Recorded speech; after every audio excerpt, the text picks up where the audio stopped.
गणेशाय नमः।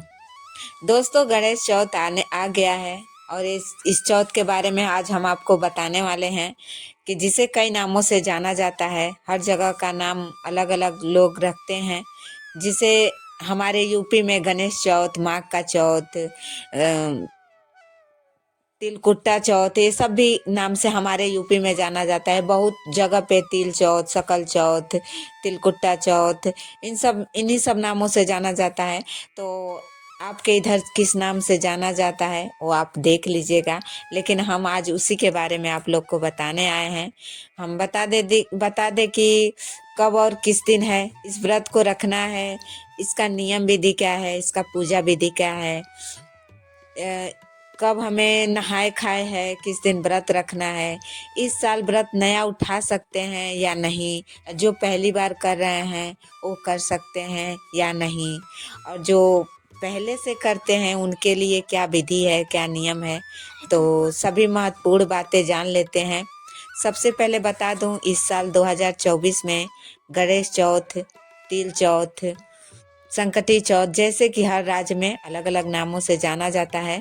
तो ये व्रत हमें 29 जनवरी को रखना है। दिन है सोमवार। सोमवार को हमें ये व्रत रखना है। और सबसे पहले हम आपको एक रिक्वेस्ट करना चाहते हैं कि चैनल को लाइक और सब्सक्राइब जरूर कर लें। बेल आइकन प्रेस दबा दें कि हमारे वीडियो की नोटिफिकेशन आपके पास सबसे पहले जाए। और आप कैसे हैं ये बताने के लिए कमेंट में ओम गणेशाय नमः जरूर लिखें। तो ये व्रत हम माताओं को रखना चाहिए अपने बच्चों की लंबी आयु यानी दीर्घ आयु के लिए।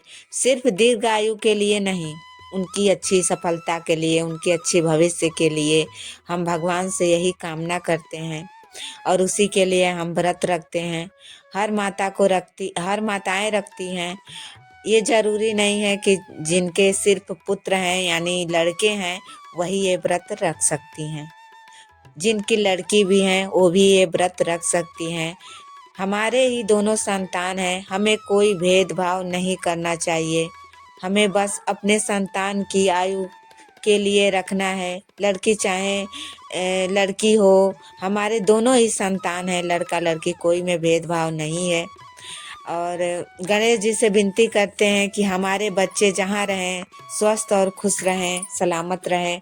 तो हमें व्रत सोमवार को रखना है और रविवार को नहाए खाए हैं।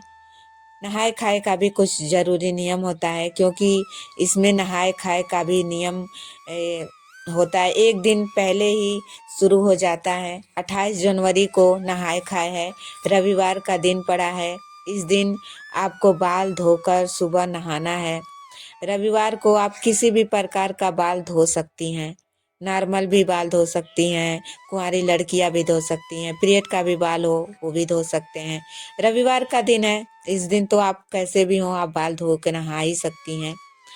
किसी भी व्रत में सबसे पहले आप ये जान लें, किसी भी व्रत में एक दिन पहले ही बाल धो लेना चाहिए। व्रत के दिन कभी भी बाल धो के नहीं नहाना चाहिए। रविवार को नहाए खाए के बाद शुद्ध और स्वास्थ्यिक भोजन करना है, यानी कि लहसुन प्याज नहीं खाना है।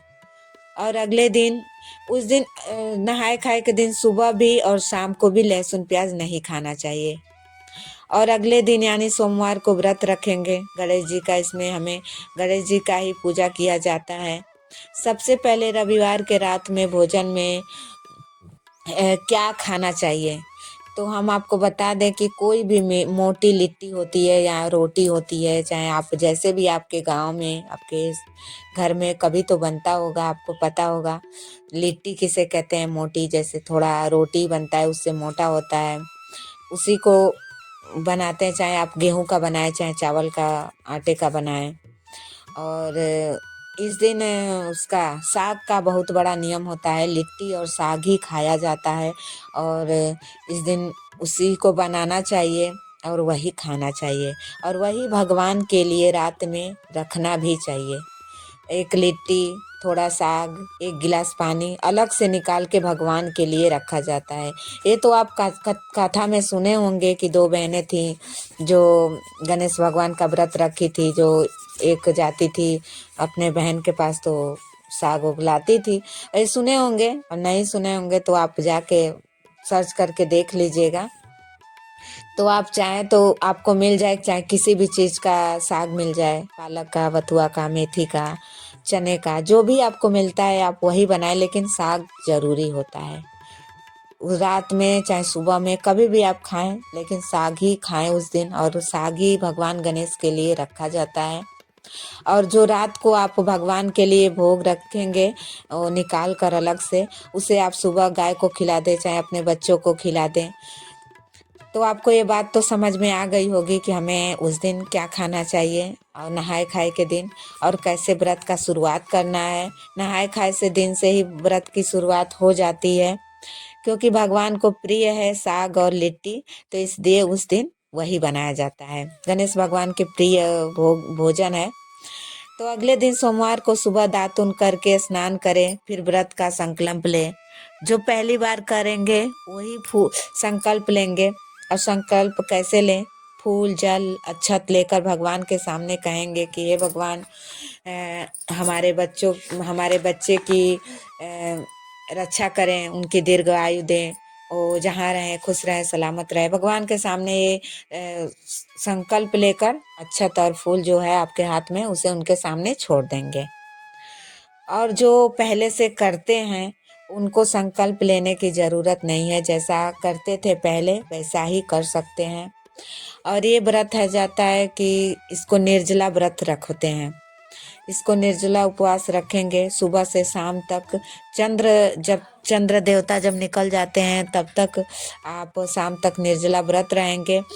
और उसके बाद से आप क्या करें कि चंद्र को अर्घ देने के बाद ही आप पूजन करें। पूजन कैसे करना है, तो पूजा की विधि में बता दूं, पूजा में क्या क्या करना है। सबसे पहले क्या क्या चाहिए? शकरकंद, वेर चाहिए, गाजर चाहिए, गुड़, तिल, वो भी काला तिल, अदरक हो, फूल आदि सब धूप बत्ती दिखाकर पूजा करें गणेश भगवान की।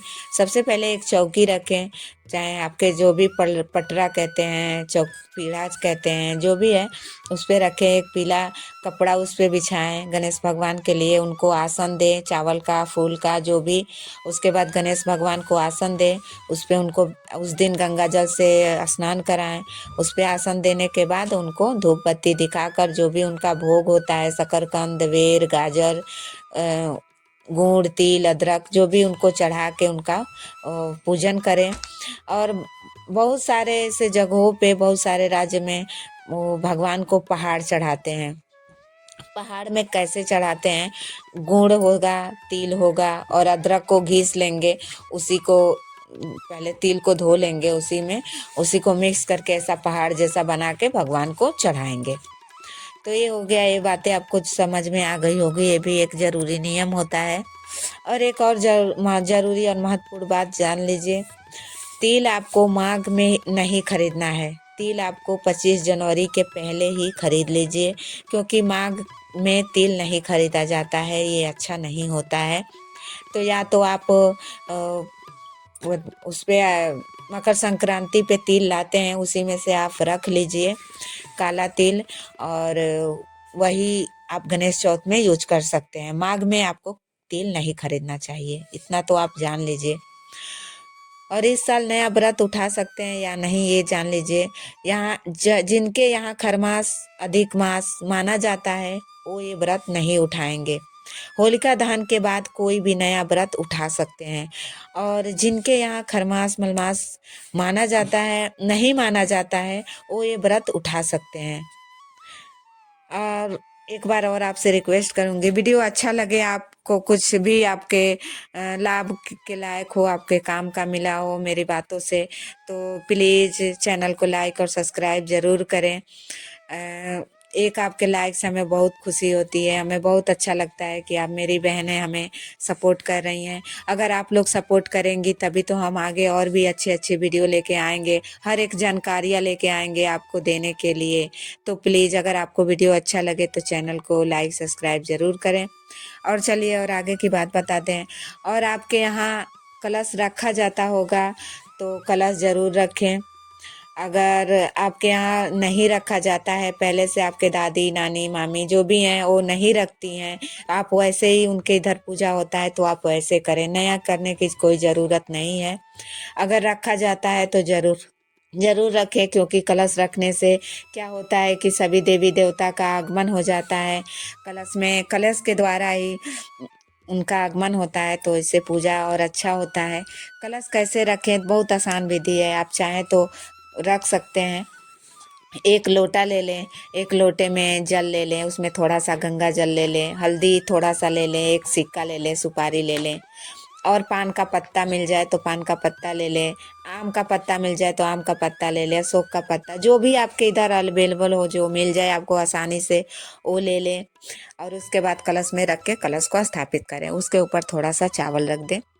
और कलश रखने के बाद रात को जब आप पूजा करें तो जान लीजिए कि कथा जरूर सुनिएगा, कथा सुनना बहुत ज़रूरी होता है। कथा आप सुन लें और उसके बाद चंद्रदेव को अर्घ दें। अर्घ देने के बाद आप क्या करें कि फलाहार ही भोजन करें, इसमें अनाज का भोजन नहीं किया जाता है, फलाहार ही करें।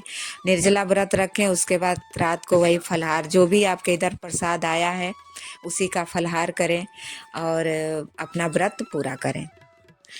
और एक बार और आपको बता दूं मैं अपनी बहनों को कि जिनको कि व्रत किस दिन रखना है, तो व्रत सोमवार को रखना है, 29 जनवरी को। और कथा जरूर सुने पूजा के बाद।